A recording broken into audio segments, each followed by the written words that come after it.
Since I can remember, I have been a liar. That is the conclusion my mother made about me. After my twin brother, Daniel Benson, and I are born, she becomes obsessed with a so-called scientific parenting method. So she puts a lie-detecting collar on each of us. Whenever we lie, the collar lights up in red. The moment it turns red, she presses a remote and shocks me. She says it will help form muscle memory to correct the bad character in me. Daniel's collar is always green. Even when he tears my mom's favorite clothes to shreds and calmly claims a dog does it, the collar still glows green. But I am different. Even if I just say, "Mom, I'm thirsty," the collar would suddenly flash a blinding red light. Then, a current shoots through my neck and into my body, making me tremble in pain. At first, I try to explain, but my mom always says the same thing. The machine doesn't lie. You have to feel pain to learn. I'm doing this for your own good. After being shocked thousands of times, I slowly start to believe that maybe I am truly born a liar. On Christmas Day, my mother was getting ready to take my brother, Daniel Benson, to watch the fireworks when I felt a sudden, violent pain in my stomach.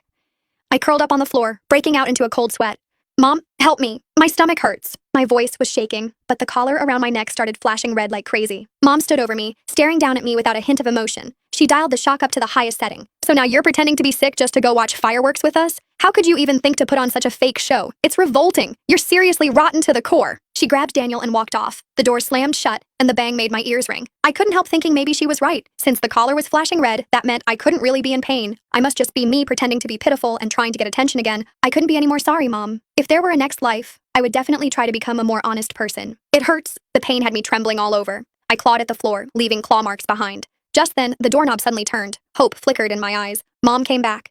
Since she was a doctor, she must have realized something was wrong with me. She must have come back to save me. "Are you still not done with your act? The fireworks are about to start. Danny's already getting impatient." Standing at the doorway, she looked annoyed. "Mom..."